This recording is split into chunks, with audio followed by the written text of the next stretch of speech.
Wassalatu wassalamu ala Rasulillah wa ala alihi washabihi wa man walah ba'd. Silakan dibaca. Assalamualaikum warahmatullahi taala. Fasal. Wa idza qadhafa ni apa Ustaz? Menuduh. Wa idza qadhafa dan apabila menuduh ghairahu selainnya bizina dengan zina fa alaihi maka atasnya haddul qadhfi. Hukuman tuduhan enggak? Bisa maniyati dengan 80 dengan 8 syara'ita syarat. Salah satu minha tiga darinya fil qadhif kepada orang yang menuduh. Wahwa dan dia adalah ayyakuna dan apabila dia adalah balik aqilan berakal wa alla yakuna wala yakuna walidan dan dia bukanlah anak-anak ayah dan dia bukanlah ayah lil maqdhufi dari orang yang dituduh wa khamsatun dan yang 5 fil maqdhufi kepada orang yang dituduh wa huwa dan dia ayyakuna musliman apabila dia adalah seorang muslim balik aqilan berakal hurran merdeka afifan apa Ustaz? Afifan yang terjaga. Nanti tak jelaskan. Yang terjaga. Wa yuhaddu dan dihukum al-hurru orang yang merdeka samanina dengan 8 kata. Dengan 8 hukuman tadi. 80 sama 80 maksudnya cambukan. Cambukan. Samanina 80 wal 'abdu dan budak arba'ina dengan 40 wa yasqutu haddul qadhfi dan terjadi dan gugur hukuman orang yang menuduh. Bisalah sati asya dengan 3 hal. Iqamatil bayyinah ditegakkannya saksi. Ditegakkannya saksi atau afwil maqdhufi dimaafkan oleh orang yang dituduh awil li'ani atau dengan saling laknat fi haqqiz zaujati dalam hak suami dalam hak istri. Baik. Pembahasan kita kali ini membahas tentang al-qadhf. Sebelumnya kita sudah membahas tentang masalah zina. Dan saking besarnya dosa zina ini, bahkan untuk penuduhan terhadap orang itu melakukan zina pun ada hukumannya atau ada hukumnya. Maka beliau qala musannif rahimahullah faslun pasal yang baru wa idza qadhafa dan apabila mengqadhf ghairahu. Qadhf di sini maknanya adalah rami maknanya menuduh, melemparkan tuduhan. Maka apabila ada seorang melemparkan tuduhan ghairahu, ini di sini ghairuhu salah ini kalau dicetakan yang ini. Ghairahu selain orang tersebut bizina dengan tuduhan zina. Fa alaihi maka wajib ditegakkan atasnya haddul qadhfi, hukuman qadhf. Hukum qadhf. Baik. Maka di sini kita perlu tahu bahwasanya ketika ada orang yang menuduh orang lain melakukan satu perzinahan, maka orang tersebut kalau tidak bisa mendatangkan saksi, maka dia berhak untuk dapat hukuman. Karena tuduhan terhadap orang lain bahwasanya orang lain itu berzina tanpa ada saksi, ini sudah merusak kehormatan orang tersebut. Sama seperti membunuh itu merusak nyawa orang lain, maka menuduh dengan zina itu merusak kehormatan orang lain. Dan ini termasuk hal yang dilindungi oleh syariat. Syariat melindungi 5 hal. Di antaranya adalah darah orang. Maka kalau ada orang membunuh harus dihukum. Yang kedua di antaranya adalah kehormatan seseorang. Maka ada orang yang menuduh orang lain itu berbuat zina, maka dia juga harus dihukum. Baik. Dan lemparan tuduhan ini kan menggunakan lafadz, yang mana menuduh kan ya. Menggunakan lafadz, dan lafadz dalam tuduhan ada 3 jenisnya. Yang pertama lafadznya sharih. Lafadz soreh itu maknanya jelas. Maknanya dia jelas menuduh orang tersebut zina atau pezina. Misalkan dengan mengatakan kamu pezina, kamu sudah berzina, ya. Dan yang semisalnya, ya.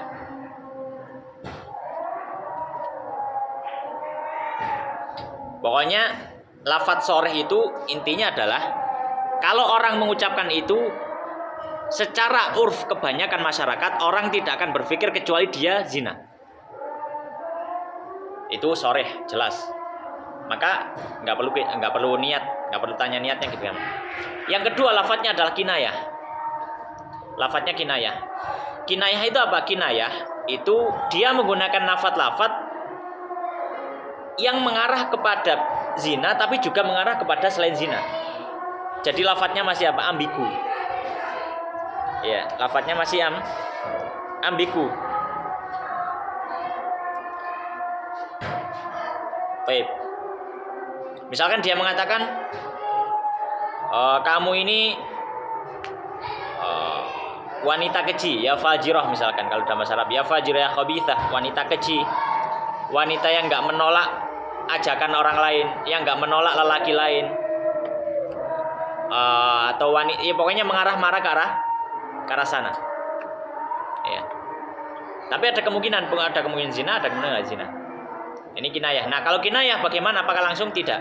Kalau kinayah ditanya dulu maksudmu apa? Maksudmu nuduh zina atau bukan? Jadi kalau kinayah butuh pada niat orang yang mengatakan tadi. Kalau sorry langsung. Lafadz ketiga itu ta'rif. Ta'rif. Ya. Ta'rif itu bukan sorry dan bukan kinayah. Ya, bukan sorry dan bukan kinayah. Tapi ada sisi-sisi nyerempet ke arah tuduhan. Ada sisi-sisi nyerempet ke arah tuduhan, tapi cukup jauh gitu ya, cukup jauh.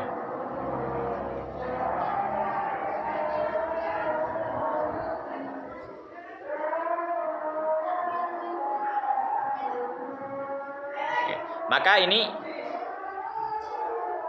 bukanlah tuduhan.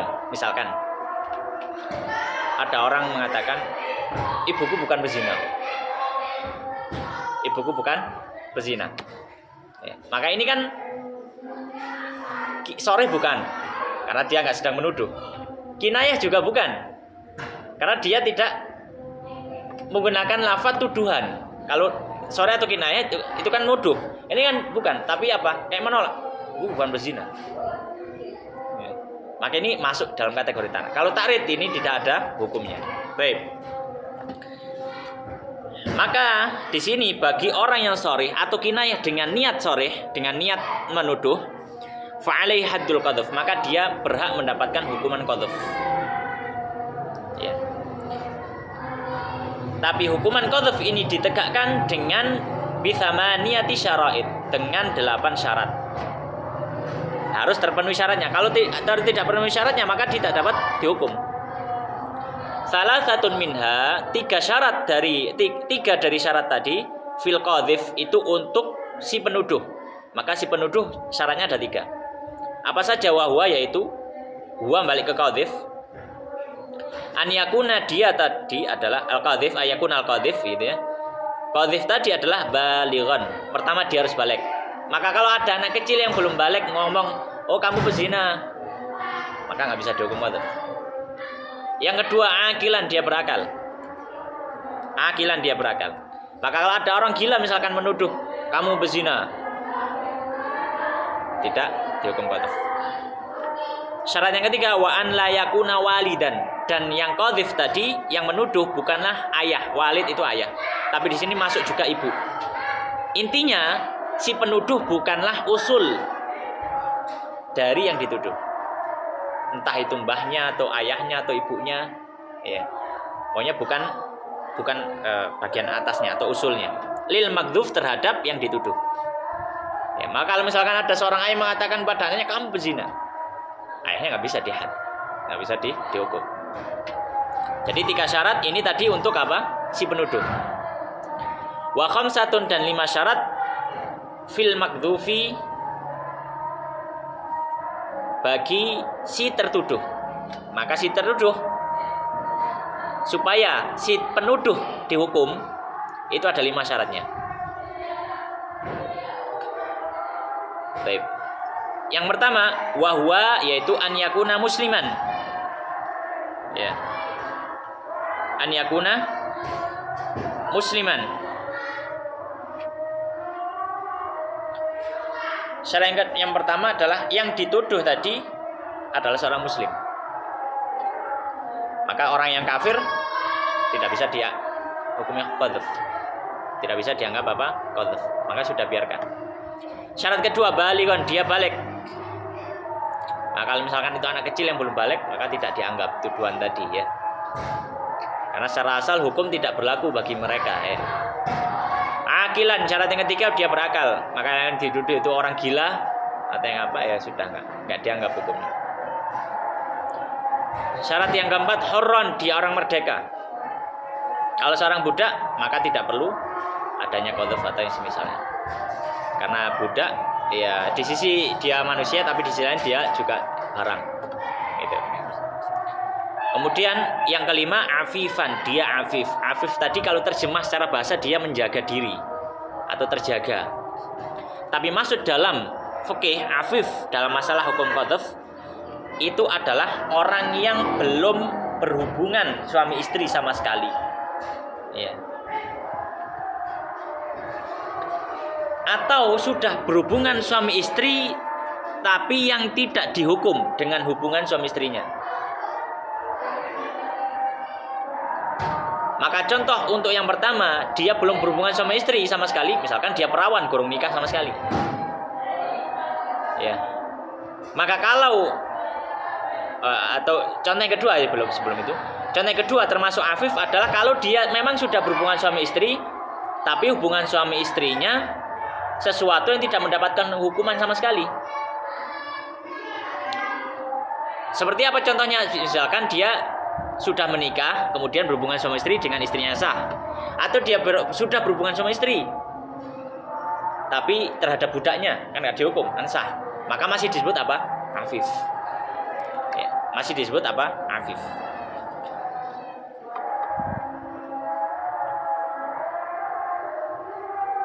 Baik. Tapi kalau ya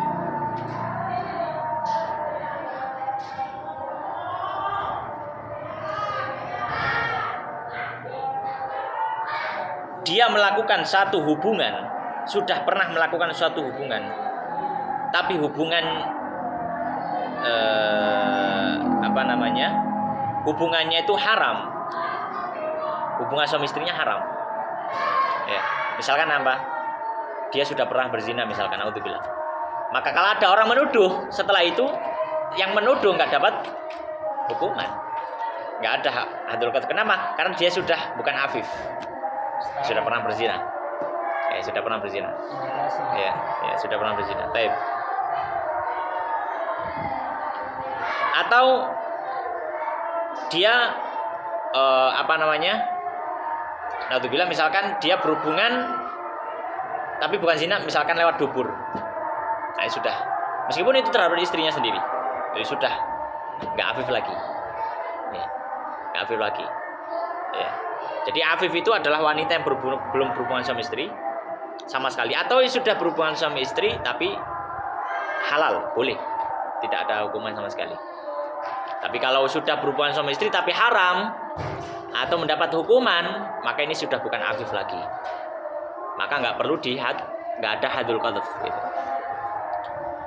Karena secara asal dia sudah tidak menjaga kehormatan dirinya sendiri gitu loh.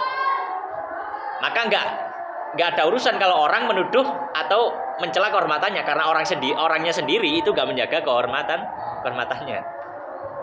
Tapi kalau orangnya itu masih menjaga kehormatannya, maka nggak boleh orang lain merusak kehormatan orang itu. Ya. Baik. Kemudian pembahasan berikutnya adalah masalah, nah kalau sudah diketahui sudah terjadi qadzaf misalkan, si penuduh sudah terpenuhi syaratnya, si tertuduh sudah terpenuhi syaratnya, Maka apa konsekuensi hukumnya? Konsekuensi hukumnya wa yuhaddu, dan dihukum had. Maksudnya hukum had ini memang batasannya dari syariat. Al-hurru, orang merdeka, samanina 80. Maksudnya 80 cambukan. Samanina jaldah. Karena dalam Al-Qur'an disebutkan waladzina yarmunal musanat dan seterusnya, ya. Kemudian fajliduhum samanina jaldah dalam Al-Qur'an. Maka cambuklah mereka 80 cambukan. Maka orang merdeka dihukumnya 80. Wal abdu, kalau di situ abdu, kalau di naskah ini, naskah kitab lain itu rokik, maknanya sama budak. Ya. Dan budak arba'in 40. Hukum qadzaf dicambuk 40. Ya, bukan 80. Kenapa? Ya, karena dalam Al-Qur'an disebutkan walahunna nisfu ma'alal muhsanati minal adzab. Kalau untuk budak itu dapat separuh dari orang merdeka. Baik.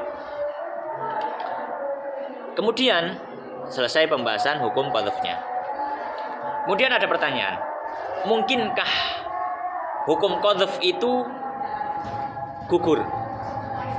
Mungkinkah hukum qadzaf itu apa? Gugur. Ya. Maka di sini beliau mengatakan wa yasqutu haddul qadzaf. Jadi ada kemungkinan bisa gugur. Wa yasqutu haddul qadzaf, dan gugurlah hukuman qadzaf. Hukuman tuduhan zina itu, maknanya tidak perlu dicambuk, bisa gugur cambukannya. Bisalah sati asya, dengan 3 hal. Bisa gugur cambukannya dengan apa? 3 hal. Yang pertama apa? Iqamatul bayyinah. Si penuduh mendatangkan saksi. Saksinya apa? Ya saksi zina. Kemarin kita sudah singgung, saksi zina 4 orang laki-laki dengan syarat-syaratnya kemarin. Maka kalau dia bisa mendatangkan 4 orang saksi, ya, bisa mendatangkan 4 orang saksi, ya, atau 3 orang dengan dirinya, artinya termasuk saksi juga ya, penuduh. Ya, kalau misalkan dia juga melihat, maka si penuduh tidak dihukum apa? Tidak dihukum had, tidak dicambuk. Kalau mendatangkan saksi. Sebaliknya, kalau sudah datang saksi yang dituduh, maka dia kena hukum zina nanti. Ya. Yang dituduh kena hukum zina. Ya. Kalau sampai mendatangkan saksi loh ya, mendatangkan saksi. Baik, itu yang pertama. Yang kedua, bisa jatuh hukumannya, hilang hukumannya dengan cara apa? Au aful makdhufi. Pemberian maaf dari yang dituduh. Yang dituduh mengatakan sudah nggak usah dihukum, biarkan saja. Maka ya nggak usah dihukum. Maka tidak usah apa? Tidak diusah hukum. Kenapa? Karena sebenarnya hukumannya itu untuk memberikan haknya si tertuduh. Karena yang dilukai kan kehormatannya. Maka syarat menjaga. Maka itu haknya si tertuduh sebenarnya. Orang itu dihukum cambuk, itu haknya tertuduh. Kalau si tertuduh sendiri itu merelakan haknya, ya masalah.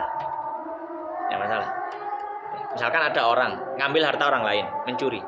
Ketahuan yang mencuri ini yang mencuri. Kalau mencuri beda ya, karena mencuri itu nanti ada hukum apa? Ada hak Allah, ada hak ini ya, ada hak manusianya. Kalau hak manusianya ya sudah nggak apa-apa. Tapi kalau hak Allah tetap potong tangan meskipun diampuni.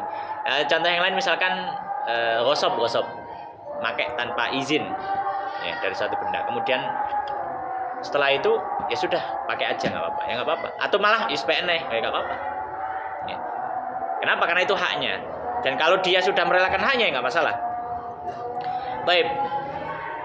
Atau yang ketiga, hukum qadzaf ini gugur dengan cara apa? Au al-li'an, dengan cara mula'anah yang sudah kita bahas di pembahasan nikah. Kita bernikah fi haqqi zaujah, dalam haknya istri. Karena syaratnya untuk li'an itu si penuduh suami yang dituduh istri. Nggak mungkin li'an nang bojone wong liya kemudian ada li'an, nggak bisa. Maka yang dituduh harus apa? Zaujah. Yang dituduh harus istrinya. Makanya di sini ditambahi fi haqqi zaujah, untuk hak zaujah. Baik. Kemudian di sini ada tambahan ya, saya tambahi di sini ada sedikit tambahan. Tambahan yang pertama, kalau ada orang pernah berzina, dan sudah diketahui publik ya maksudnya di sini. Beda lagi kalau sudah tidak diketahui publik, maksudnya dia pernah dihukum karena zinanya, pernah dicambuk. Baik. Kemudian dipertobat. Kemudian dia menjadi orang soleh, paling soleh di kampung itu, paling soleh di negara itu. Tapi dia sudah pernah melakukan zina dan pernah dihukum, ketahuan publik. Kemudian setelah dia menjadi orang soleh, kemudian ada orang yang mengatakan, kamu pezina. Baik. Apakah penuduh dihukum cambuk? Tidak. Karena syarat ifah tadi, ifah itu sekali gugur dia nggak bisa balik. Sekali gugur dia nggak bisa balik. Kalau sudah ifahnya sekali hilang sudah nggak bisa balik. Maka kalau ada yang menuduh, ya nggak usah dihukum karena tidak terpenuhi syaratnya kan, afif ya yang kemarin tadi. Ya. Ya. Jadi itu salah satu efek zina. Salah satu efek apa? Zina. Bahkan kalau orang sudah melakukan zina dituduh dilokno wong sembarang kalir, gak peduli, gak ada hukumannya. Gak ada hukumannya. Meskipun dia sudah bertobat dengan taubatan nasuha dan dia kembali kepada Allah, dia menjadi orang soleh paling soleh di kampung itu. Ada yang kamu zina, kamu pezina, dia nggak akan, dia nggak masalah, nggak ada apa-apa. Maksudnya secara hukum fikih dia nggak dapat. Tapi kalau adab ya mesti aja kok sungkan lah ya. Baik. Tambahan yang kedua, boleh bagi si penuduh untuk meminta dari si tertuduh bersumpah bahwasanya dia bukan pezina. Ya. Boleh seperti itu. Ya. Jadi misalkan ini, taruh naudzubillah ada si A menuduh fulanah si B, kamu pezina, misalkan dia menuduh. Kemudian si B mengatakan, loh, saya bukan pezina. Oh, tak lapor hakim. Diangkat kasusnya. Keduanya didatangkan. Apakah benar kamu mengatakan si B zina? Iya, benar. Ya. Bisa datangkan saksi? Ya, saya nggak punya saksi. Ya. Kamu maafkan dia? Enggak, saya nggak maafkan dia. Hukum dia. Ya. Dia istrimu? Bukan. Nah, berarti sudah. Kemudian si penuduh mengatakan, saya ya nggak apa-apa wis, saya dihukum. Tapi saya minta si yang saya tuduh si B harus bersumpah bahwasanya dia memang tidak berzina. Maka boleh dia melakukan seperti itu. Ya. Nah, kalau si wanita bersumpah, demi Allah saya ini bukan pezina seperti yang dituduhkan oleh fulan, maka si fulan, si B, si A kena hukuman sudah. Ya, kenapa? Kena hukuman. Baik. Nah, kalau dia tidak bersumpah, misalnya disuruh bersumpah, sumpah kamu nggak pernah berzina, kamu nggak berzina, maka dia diam. Saya nggak mau bersumpah misalkan. Dia nggak mau bersumpah, ya sudah terjatuh tidak terjatuh hukum qadha. Baik, itu secara ringkas hukuman dari al-qadhf atau pembahasan qadhf. Demikian Allah taala alam wa sallallahu wa sallim wa barik ala nabiyina Muhammadin wa ala alihi washabihi ajmain.